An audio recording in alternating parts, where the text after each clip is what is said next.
meninggi nadanya. Mengalir darah-darah keberanian. Kakek-kakek kami sudah biasa dibunuh. Makanya selalu saya sampaikan, hei aparat, hei pejabat, kami bukan pengecut.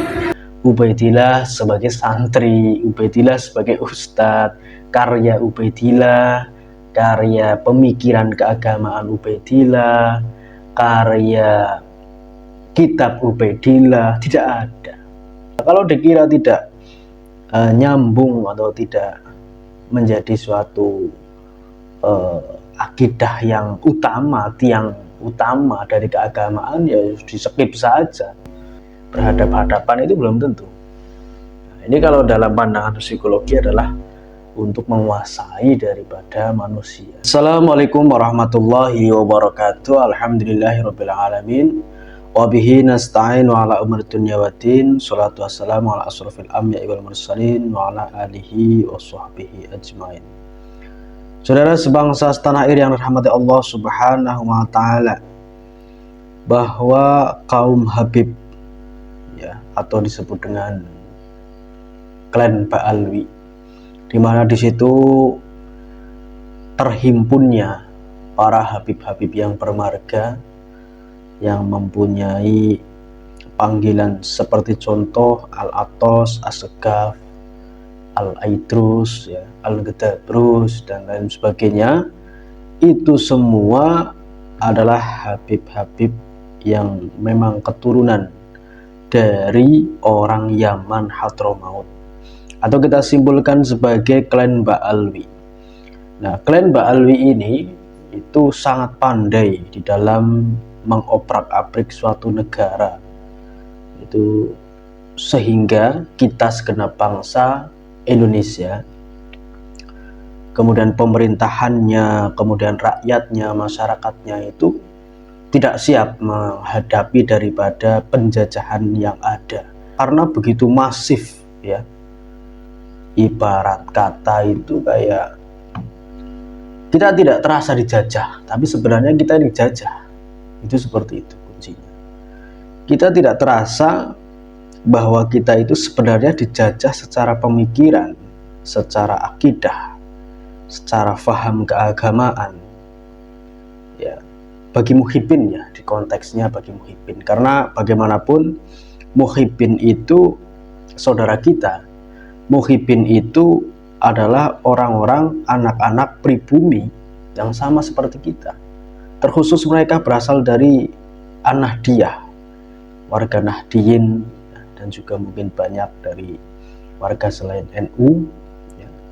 Mereka adalah sama seperti kita, pribumi. Nah, itu yang kita tidak siap menghadapi daripada penjajahan dari klan Ba'alwi ini.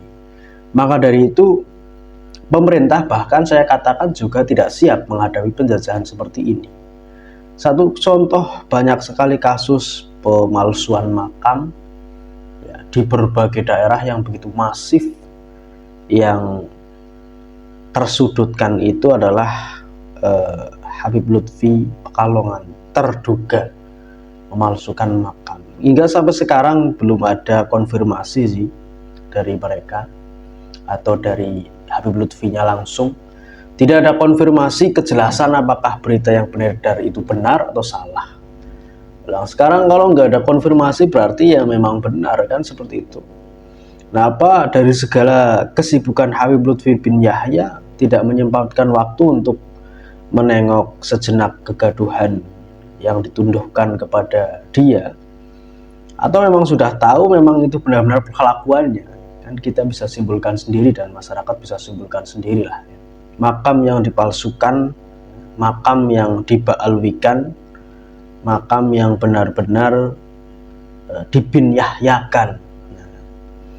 Ini sangat membahayakan bagi anak cucu kita kelak.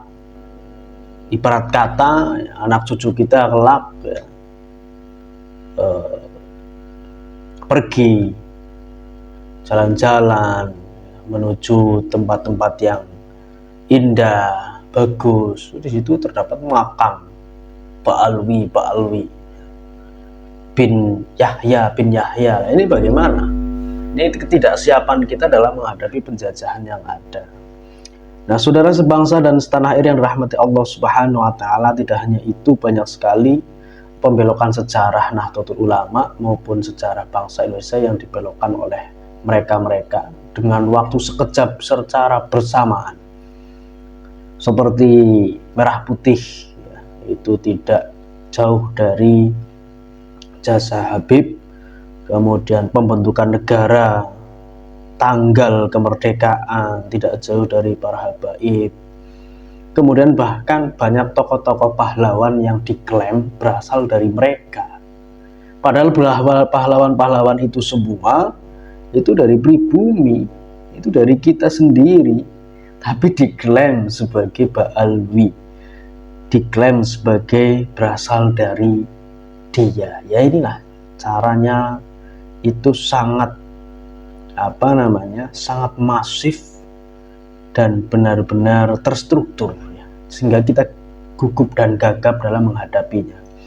Nah, saudara sebangsa dan setanah air yang dirahmati Allah Subhanahu wa taala, klan Ba'alwi tidak hanya pintar dalam memalsukan makam, tidak hanya pintar dalam membelokkan sejarah Nahdlatul Ulama, tidak hanya pintar dalam membelokkan sejarah bangsa Indonesia, mengklaim pahlawan-pahlawan bangsa berasal dari mereka. Tidak hanya itu, tapi mengunggul-unggulkan nasab, mengunggul-unggulkan leluhur mereka, padahal mereka posisi berada di Indonesia. Ya, ceramahnya didengar oleh orang-orang pribumi Indonesia, muhibinnya berasal dari Indonesia. Ya, ceramah kesana kesini, makan berasal dari Indonesia, berasal dari padi Indonesia, beraktivitas. Bahkan yang banyak yang kaya raya dari kalangan mereka, dia berasal dari kita, berasal dari warga pribumi.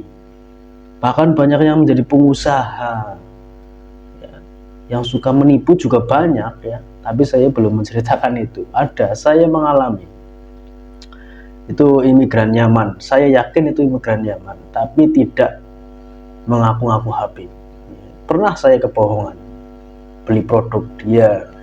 Ini berkaitan tentang jual beli, berkaitan tentang jual beli saja, yang dia bukan Habib, tapi dia keturunan Yaman saja sudah bohongnya luar biasa, apalagi yang keturunan ngaku-ngaku cucu Nabi, ya, atau sematanya adalah Habib, kan seperti itu. Nah, saudara sebangsa dan setanah air, bahwa klan Ba'alwi ini tidak hanya pintar dalam segala kebohongan itu semua, tapi juga pintar dalam mengunggul-unggulkan nasab. Ini yang bahaya. Kata Nabi SAW, tidak boleh loh, ya, kita mengunggul-unggulkan nasab, itu tidak boleh.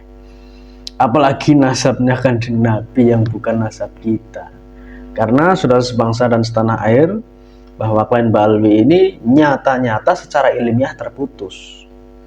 Sudah tidak bisa ada kita menanti jawaban yang valid dari mereka. Lawang Ubaidillah, Alwi, itu tokoh-tokoh fiktif menurut saya.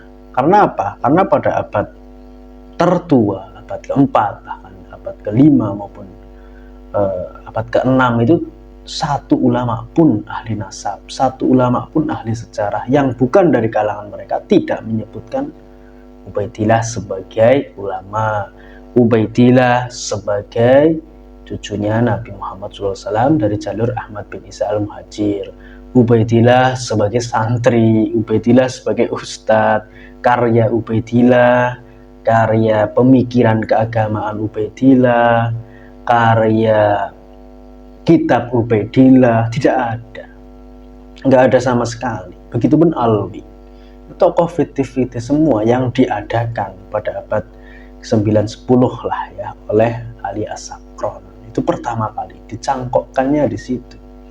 Jadi kita sebagai warga yang tentunya rasional dalam melihat fenomena ini, sebenarnya mudah-mudah saja sebenarnya. Mudah-mudah saja. Nah, agama pun juga tidak mempersulit kita untuk kemudian menjalani aktivitas keagamaan. Ya, kalau dikira tidak nyambung atau tidak menjadi suatu akidah yang utama, tiang utama dari keagamaan, ya di skip saja. rukun Islam, rukun iman, nggak ada, ya kan? Dalilnya juga nggak kuat, buat apa? Nah, saudara sebangsa setanah air yang dirahmati Allah Subhanahu Wa Taala, ini ada video Habib Bahar Smith yang ngotot-ngotot di dalam tubuh kami mengalir darah Rasulullah SAW. Mari kita lihat dulu ya. Satu jawabannya, saudara. Karena Kenapa? di dalam tubuh kami Karena mengalir darah suci Rasulullah. Di dalam tubuh kami mengalir darah berjuang, meninggi nadanya. mengalir darah keberanian. Kakek-kakek kami sudah biasa dibunuh. Makanya selalu saya sampaikan, hei aparat, hei pejabat, kami bukan pengecut, kami bukan pecundang, kami tidak bisa diancam-ancam. Nah ya, ini salah satu doktrin. Pertama nadanya lembut ya. Habis itu nadanya meninggi, kemudian mengancam pemerintah.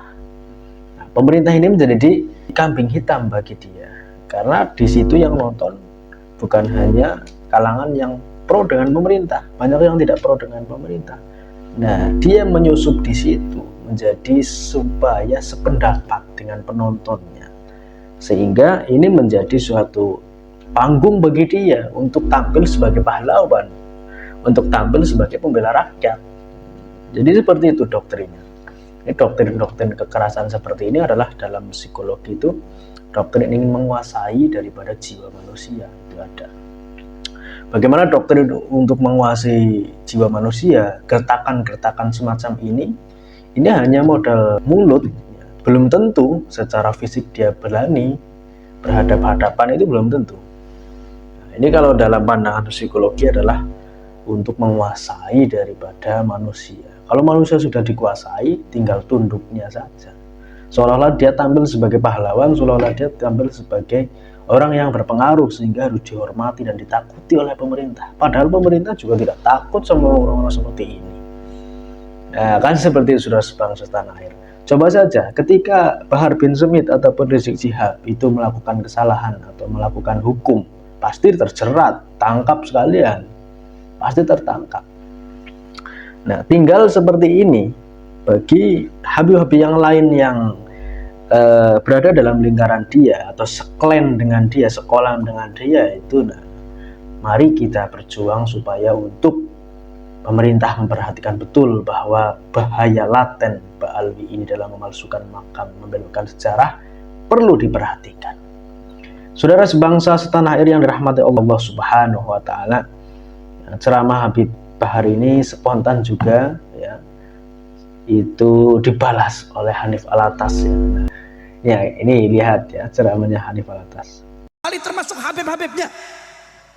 Kalau hanya modal membanggakan kakek saya, nasab saya, termasuk anak kiainya, termasuk anak walinya, siapapun dia, kalau hanya modal membanggakan nasab, modal membanggakan garis keturunan, apalagi sampai merendahkan orang lain, memandang hina orang lain, merasa diri paling mulia, perbuatan jahiliyah.